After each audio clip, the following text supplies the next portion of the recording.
Jusqu'à 9 h, Good Morning Business. Et à 7h43, notre invité, c'est Emmanuel Grenier, le PDG de Cdiscount. Merci d'être avec nous ce matin dans Good Morning Business. Avant de parler de cette nouvelle activité, vous vous lancez sur le marché de l'occasion. Vous voulez faire avec vous un premier bilan. On sort du Black Friday, du Cyber Monday, 4 jours d'affaires. Et les premiers chiffres montrent une année record. Est-ce que c'est aussi votre cas à Cdiscount ? Alors bonjour, écoutez, oui, la période du Black Friday qui a démarré il y a lundi, quasiment 10 jours, et avec la Black Week et qui a duré jusqu'à lundi soir avec le Cyber Monday a été très bonne. Et sur les 3 à 4 jours qui ont été cœur, en fait, vendredi, samedi, dimanche, lundi, oui, ça a été une croissance à 2 chiffres sur le trafic. On a touché plus de 9 millions de visiteurs vendredi, donc 9 millions de personnes qui sont venues sur Cdiscount, et une croissance à 2 chiffres des commandes. Donc oui, c'est une année record pour le Black Friday. Et ce qui était important pour nous cette année, c'est qu'on ne le fasse pas seul, c'est que les commerçants physiques, les commerçants de centre-ville puissent participer à l'opération. Donc c'est pour ça qu'on avait accepté le report. Et on a eu des ventes en forte accélération à la fois sur ces commerçants-là et puis sur le Made in France, puisqu'on a une grosse tendance à la fois à l'augmentation des ventes sur le Made in France. Donc vous avez l'impression qu'il y a une sorte de sursaut, je ne sais pas si on peut dire ça, patriotique des consommateurs qui vont à la fois sur les places de marché et puis qui vont vers des boutiques que vous identifiez comme étant du Made in France ? Oui, en fait, on voit 2 grandes tendances et c'est important parce que le client est aussi un citoyen, donc il fait attention à son environnement à la fois écologique et à la fois économique, donc au tissu local et au tissu économique. Et on voit que les ventes en ligne accélèrent, mais aussi on voit que tout ce qui touche la France et tout ce qui touche les commerçants physiques accélère aussi. Et on voit bien d'ailleurs que les commerçants qui ont à la fois des magasins et qui sont à la fois en ligne ont des ventes qui accélèrent plus vite que les autres qui ne sont pas digitalisés. Donc c'est important que les commerçants soient à la fois en ligne et à la fois les magasins. Alors vous vous lancez sur le marché de l'occasion, un Cdiscount occasion sur ce que fait Vinted, Le Bon Coin, eBay ou encore Rakuten. Cela représente un marché de 7 milliards d'euros, ces ventes en ligne d'objets de seconde main. Et puis on va trouver de tout, l'high-tech, les jeux vidéo, les jouets, le bricolage, la mode, pas les meubles en revanche. Alors voilà, c'est ça, on a lancé hier Cdiscount occasion, donc pour permettre à l'ensemble de nos clients et à l'ensemble des Français de pouvoir acheter des produits d'occasion et les vendre en ligne. Vous savez qu'on vendait des produits neufs, on vend des produits reconditionnés depuis 3 ans et maintenant donc c'est une dernière étape avec l'occasion. Donc au début oui, c'est en particulier pour les petits produits, pour des raisons logistiques évidentes.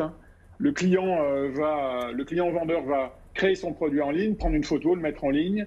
L'acheteur viendra acheter le produit. C'est un paiement en ligne totalement sécurisé. Et on expédiera le produit sera expédié par le vendeur grâce à notre partenaire Mondial Relais et du point retrait du vendeur au point retrait de l'acheteur. Donc quelque chose de totalement fluide et totalement sécurisé. Est-ce que pour vous, Emmanuel Grenier, c'est le même business model ? Est-ce que, en quelque sorte, la rémunération pour vous est la même que ce soit un produit neuf ou un produit reconditionné ou un produit d'occasion ? Alors, excellente question, et ça rentre exactement dans les modèles économiques des marketplaces, en fait, dans lesquels, que ce soit une grande entreprise, que ce soit un commerçant, une PME, ou que ce soit un particulier, donc là on touche l'ensemble des Français, met en vente son produit sur Cdiscount, et c'est une rémunération de marketplace de plateforme, c'est-à-dire qu'on ne perçoit une commission, Cdiscount ne perçoit une commission que si le produit est vendu.